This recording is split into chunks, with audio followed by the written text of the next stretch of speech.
आज वैसे ही मैं आपके कुछ सवालों का जवाब देना चाहता हूं अबाउट माइंड बैटलिंग। जहां तक मैं जानता हूं और मैं वाकिफ हूं इस चीज से कि हम प्रतिदिन अपने मन में कुछ विचारों से लड़ते हैं, और आप भी जानते हैं कि नेगेटिव थॉट्स एक इंसान की हालत क्या कर देते हैं। बाइबल बताती है कि मन के नए हो जाने से चाल चलन बदलता है, और अगर मन नया नहीं है तो चाल चलन भी नहीं बदल सकता। यीशु का पहला प्रचार था मन फिराओ। यीशु ने कहा सीखो, मैं मन में नम्र और दीन हूं। बाइबल कहती है मन में, हृदय में असाध्य रोग लगा हुआ है। मैं आज सबसे पहले आपके साथ 10 से 12 मिनट मैं कुछ माइंड बैटलिंग, जो हमारे अंदर लड़ाइयां चलती हैं, मैं उसके लिए कुछ बात करना चाहता हूं। आप सभी जानते हैं कि हमारे जिंदगी में कुछ हालात हैं। कभी कभी हमारे रिलेशनशिप ठीक नहीं रहते हैं, कभी कभी हमारे पास इनकम सोर्स नहीं होता। लॉकडाउन में मैं पहले से बोलता आया हूं, फिर से कहता हूं, बहुतों की नौकरियां चली गई। बहुत सारे लोगों ने अपने प्यारों को खो दिया। आप सभी जानते हैं लाइफ में कुछ भी क्यों ना हो, असर दिमाग पे पड़ता है, असर माइंड पे पड़ता है। हम कहां ना कहां मन में बहुत सारे विचारों को स्ट्रगल करते रहते हैं, और कई बार क्या होता है, हम लड़ लड़ के थक जाते हैं, बीमार पड़ जाते हैं, हमारा नेचर बिगड़ जाता है। और मैं आपको सच कहता हूं, मैंने इन दिनों में बहुत लोगों से मुलाकात की, बहुत लोगों से मैं मिला, ऑफिस में मिला और कुछ और लोगों से भी मिला, और मैंने देखा हर व्यक्ति अपने माइंड में कुछ बातों को लेकर बैटल कर रहा है। कोई फाइनेंशियली बैटल कर रहा है, किसी बहन को बच्चा नहीं हो रहा है, कोई रिलेशनशिप ठीक से नहीं चल रहा है, किसके घर के अंदर बहुत सारी प्रॉब्लम्स हैं। और कभी कभी तो ऐसा होता है कि हम जो जवान लोग हैं, हम कई बार चाहते हैं कि हम पवित्र जीवन जिएं, लेकिन हम नहीं जी पाते, हम बार बार गुनाहों में गिरते हैं। ये गिल्ट भी हमें मारती है। मैं आपको कहना चाहता हूं मेरे भाइयों, मेरी बहनों, अगर आप सच में अपने मन के अंदर होने वाली लड़ाइयों से परेशान हो चुके हैं, तो आज मैं आपको एक एडवाइस देना चाहता हूं। मैं भी कई बार मेरे लाइफ में ऐसा हुआ है कि जब मैं लड़ लड़ के अपने आप को समझा कि सूरज सब ठीक होने वाला है, सब ठीक होने वाला है, सब ठीक होने वाला है, ये सोच सोच के मैं थक जाता था। और सच कहता हूं, कई बार मैं पूरी तरह से थक जाता था, हताश और हेल्पलेस फील करता था। हो सकता है आपकी कंडीशन भी आज कुछ ऐसी हो। अब मैं आपको कुछ उत्तर देना चाहता हूं। मेरे भाइयों, मेरी बहनों, आप जानते हैं डेविल किन्हें हैरेस करता है, मेंटली टॉर्चर करता है? ये वो लोग होते हैं जिनके पास कुछ काम नहीं होता, या ऐसा समझिए कि उन्होंने अपने आप को बिजी रखना नहीं सीखा है।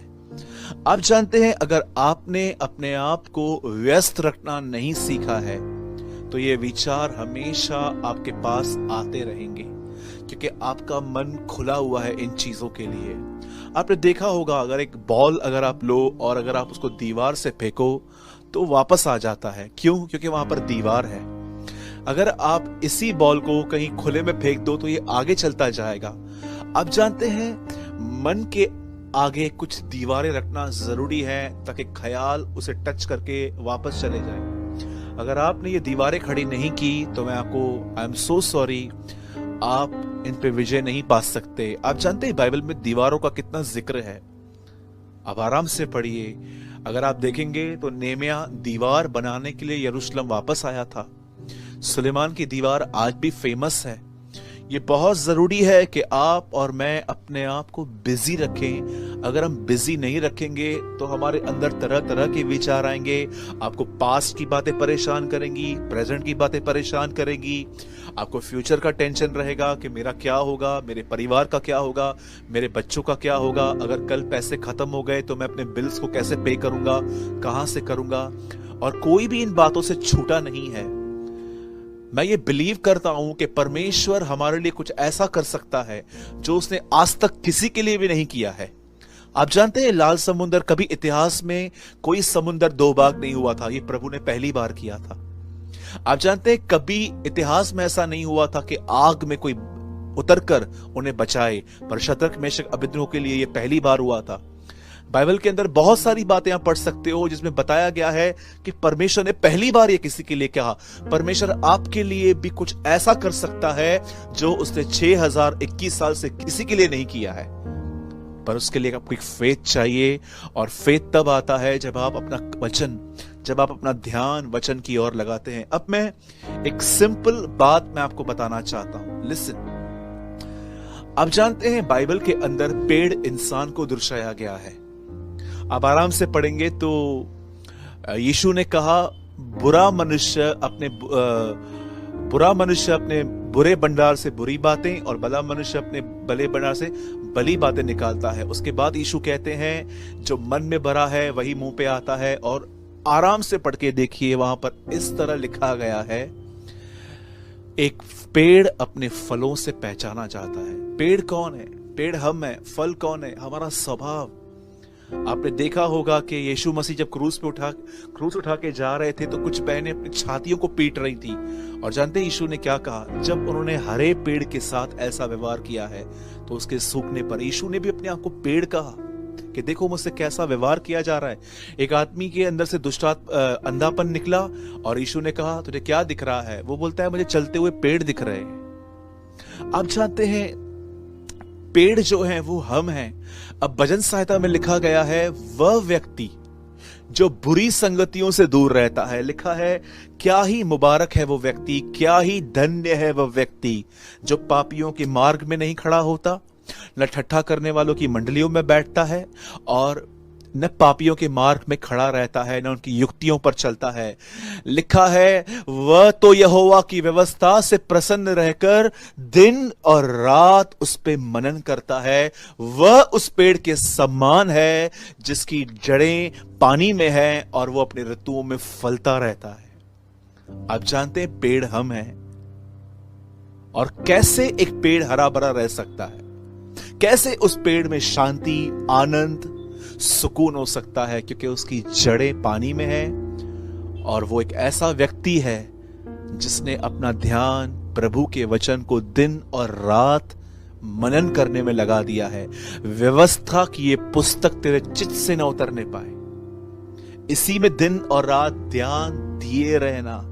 लॉर्ड सेज टू जोशुआ, इसी में ध्यान दिए रहना।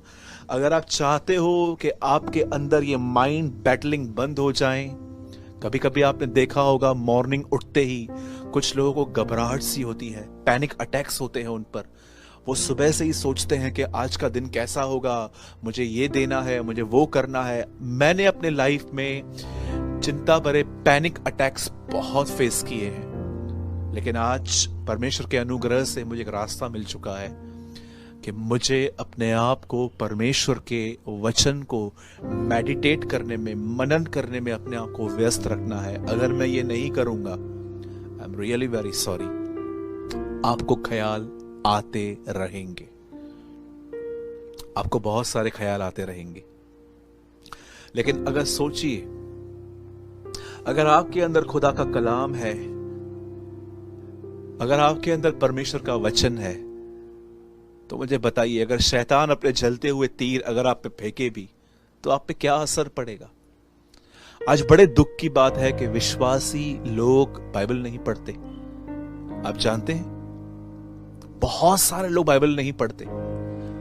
मैं हमेशा एक स्टोरी बताता हूं कि एक बहन ने अपने घर के अंदर एक पास्टर को इनवाइट किया, और खाना खा जाने के बाद जब वो पास्टर जी वहां से चले गए तो उन्होंने क्या देखा कि पास्टर की थाली में से चम्मच गायब है। क्या आप जानते हैं, जब नेक्स्ट टाइम पास्टर फिर से खाना खाने के लिए आए तो उस बहन ने बड़े फ्रेंडली वे में उनसे पूछा, पास्टर जी लास्ट टाइम चम्मच गायब था, क्या आप उसे ले गए थे? जानते हैं उस पास्टर ने उनको क्या आंसर किया? उस पास्टर ने कहा, नहीं, मैंने उसको आपकी बाइबल में रखा था। जरा सोचिए, महीनों तक उस बहन ने बाइबल ओपन नहीं किया था। अगर वो खोलती तो उसे मिल जाता। आज बहुत सारे जो लोग हैं वो किसी फेमस प्रीचर को सुनते रहते हैं, चाहे वो कोई भी क्यों ना हो, लेकिन उनकी कोई पर्सनल स्टडी, कोई पर्सनल अध्ययन नहीं है। यही रीजन है कि हम एक हारी हुई जिंदगी जीते हैं विचारों में। मेरे भाइयों, मेरी बहनों, यहोशू के समय में लिखा गया है, व्यवस्था की ये पुस्तक तेरे चित्त से कभी उतरने न पाए, इसी में दिन और रात ध्यान दिए रहना, क्योंकि ऐसा ही करने पर तू प्रभावशाली होगा और तेरे सारे काम सफल होंगे। आज मैं आपसे पूछना चाहता हूं, आप क्या सोचते रहते हैं? Ask yourself. मैं आपसे पूछना चाहता हूं, आप सारा दिन क्या सोचते रहते हैं? बेटे और बेटी की शादी कैसे होगी? पैसे कहां से आएंगे? मेरा पति शराब कब छोड़ेगा? मेरा परिवार मसीह में कब आएगा? क्यों हमारी दुआओं के उत्तर नहीं आ रहे हैं? क्यों खुदा होने के बाद भी मेरी लाइफ टफ है? क्यों खुदा है तो मेरे साथ इतना अनफेयर क्यों हो रहा है? कभी आपने सोचा है आपके मन की दिशा कैसी है? आप क्या सोचते रहते हैं? मैंने अपनी आंखों से मैं ऐसे लोगों से मिला हूं जिनके अंदर कोई बीमारी नहीं है, फिर भी वो अपने आप को हमेशा कमजोर महसूस करते हैं। जानते हैं क्यों?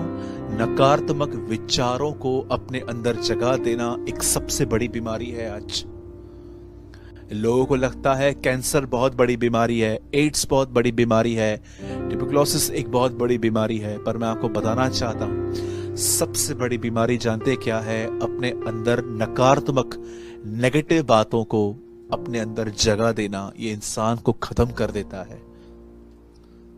आजकल बहुत सारे लोग सुसाइड कर रहे हैं। कोई अपने आप को फांसी से चढ़ा देता है, कोई अपने आप को ट्रेन के नीचे लेके आता है, कोई जहर पी लेता है, कोई पॉइजन खा लेता है, बहुत कुछ करते हैं आज। कभी आपने इस बारे में सोचा, एक व्यक्ति जिसने अपने आप को खत्म कर दिया, 10 से 15 मिनट पहले उसके दिमाग में क्या चल रहा था आखिर? One thing, only one thing, negative thoughts, अपने आप के लिए बुरा सोचना। मैं जवान भाई बहनों से एक बात कहना चाहता हूं, जितने भी मेरे जवान भाई मुझे बहनें देख रहे हैं, मैं भी आपकी तरह ही हूं। प्रतिदिन मुझसे भी पाप होते हैं। हाँ, प्रभु मेरा गवाह है, मैं जानबूझ के नहीं करता, लेकिन अगर मुझसे हो जाते हैं तो मैं प्रभु के सामने मान लेता हूं कि हाँ खुदा, मुझसे गुनाह हुआ है। कई बार आप जितने भी यंग लोग मुझे देख रहे हैं, कई बार हम चाहते हैं कि हम एक अच्छी जिंदगी जिए, पर ये हो नहीं पाता। उसके बाद पाप हो जाने के बाद हम अपने आप को कोसते हैं, सोचते हैं कलीसिया जाके क्या करेंगे, फेलोशिप करके क्या करेंगे, बाइबल पढ़ के क्या करेंगे, पाप तो हो रहा है। मैं आपसे एक बात पूछना चाहता हूं, क्यों आप अपने आप पे दोष लगाते हैं? मेरे हाथ में इस टाइम पे एक कवर है, एक बॉक्स है। आप जानते हैं इस बॉक्स को जब मैंने परचेस किया, अब ये मेरा है, मैंने इसे परचेस किया। अब आपका कोई हक नहीं है कि इस बॉक्स के बारे में आप ये कहें ये काला है, ये गोरा है, ये मोटा है, ये चौड़ा है, वगैरह वगैरह। ये आपका नहीं है, ये मेरा है। मैं टिप्पणी करूंगा, आप नहीं कर सकते। बाइबल बताती है कि उसने हमें अपने खून से खरीदा है। अब आप अपने नहीं हैं, आप दाम देकर मोल लिए गए हैं। अब जो चीज उसकी है, आप उस पर क्यों दोष लगा रहे हैं कि मैं ये हूं, मैं वो हूं? बाइबल बताती है अपने आप को अपने सृजनहार के हाथ में सौंपो। आपको अपने आप को खुदा को देना है कि खुदा, हाँ मैं आपका हूं, मुझसे आज भी गुनाह होते हैं, मैं आज भी प्रभु कुछ पाप जान बूझ के करता हूं, क्योंकि मुझे इस पे बड़ा मजा आता है, मुझे पासिंग प्लेजर मिलता है उसमें। मैं आपको कहना चाहता हूं मेरे भाइयों, मेरी बहनों, खुदावन के सामने अपने आप को समर्पित करो। Surrender yourself. अपने आप को कोसो मत। आप जो भी हो, खुदा सब आपके लिए जानता है। दाऊद तो कहता है वो मेरा उठना और बैठना जानता है, और वो इवन ये कहता है कि वो दूर से मेरे विचारों को जान लेता है। खुदावन हमें जानता है, वो आपसे प्यार करता है। वो सिर्फ एक ही बात चाहता है कि आप अपने आप में एक ऑनेस्ट व्यक्ति बने और आप मान लें कि हाँ मुझसे गलतियां होती हैं, मुझसे गुनाह होते हैं। मेरे भाइयों, मेरी बहनों, अपने आप से लड़ना बंद करो। अपने आप को कहां पर बिजी करो, कब तक लड़ेंगे हम अपने आप से बैठ के? कब तक अपने आप को समझाएंगे सब ठीक होगा, सब ठीक होगा, सब ठीक होगा? कब तक? जरा सोचिए। मैं बहुत अच्छे से जानता हूं कि आप में से जितने भी लोग मुझे देख रहे हैं, काफी सारे लोग डिप्रेस हैं, डिस्करेज हैं, अपसेट हैं, वे अपने आप में डिस्टर्ब हैं, फेक स्माइल लेके चल रहे हैं। लेकिन परमेश्वर आज भी आपको एक वे दे रहा है। वो आपको कहता है अपने आप को मुझ में व्यस्त रख। यही तो बात थी जो यीशु ने समझाई, तुम मुझ में बने रहो, मेरी बातें तुम में बनी रहें, तब तुम जो चाहो मांगो, तुम्हारे लिए हो जाएगा। If you abide in me and I abide in you, whatever you ask, it will be done, the Bible says. ये पूरा हो जाएगा। 15:7 जॉन में लिखा है ये। मैं फिर से कहता हूं, अपने लाइफ में एक अनुशासन लेकर आइए, अपने लाइफ एक डिसिप्लिन लेकर आइए। इससे पहले कि आप दुनिया को फेस करें, फर्स्ट फेस योर गॉड। अपने परमेश्वर से मिलिए। कौन है परमेश्वर? बाइबल बताती है परमेश्वर वचन है। हम कोई मूर्ति नहीं रखते क्योंकि हम जानते हैं कि वो मूर्ति में नहीं रहता। इवन हम लोग किसी को ये भी नहीं कहते कि आप ये मूर्ति निकाल के यीशु की मूर्ति रखो, क्योंकि हम जानते हैं कि वो मूर्तियों में नहीं रहता है। वो जिंदा परमेश्वर है। वो हमारे हाथ के बनाए हुए मंदिरों में। इवन द बाइबल सेज इतने साल सुलेमान को लग गए एक मंदिर बनाने में, और जब वो मंदिर में गया तो उसे पहली बात उसने कही, मैं जानता हूं तू यहां नहीं रहता। आकाश तेरा सिंहासन और पृथ्वी तेरे पांव रखने की चौकी है, हम तेरे लिए कौन सा घर बनाएंगे। सुलेमान ने इतने साल एक मंदिर को बनाने में लगा दिया, पर उसके बाद भी वो कहता है नहीं, मैं जानता हूं तू इस मंदिर में नहीं समा सकता, क्योंकि आकाश तेरा आसन है और पृथ्वी तेरी फुटस्टूल है, तेरे पांव रखने की जगह है। तो आखिर खुदा कहां रहता है? 1 कुरिन्थियों 3:16 में लिखा है, वो अपने हाथ के बनाए हुए मंदिर में रहता है, और वो हम हैं। क्या तुम नहीं जानते कि तुम परमेश्वर का मंदिर हो और परमेश्वर का आत्मा तुम में निवास करता है? कितनी बड़ी बात है। इतने विशाल परमेश्वर ने अपने आप को एक छोटे से वचन में सीमित करके वो हमारे अंदर रह रहा है।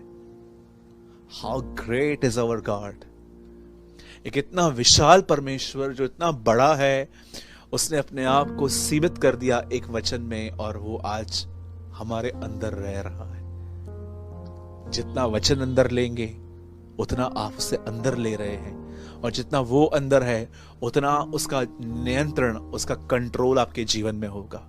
तो please be wise, don't live like a foolish people. मूर्ख लोगों की तरह मत रहिए, जिनको सिर्फ अपना समय बर्बाद करने आता है। 10 मिनट वहां, आधा घंटा वहां, 1 घंटा वहां, जिनका कोई लक्ष्य नहीं होता। लेकिन be a man and women of aim. आप और मैं हमेशा एक लक्ष्य रखने वाले व्यक्ति बने। हालेलुया।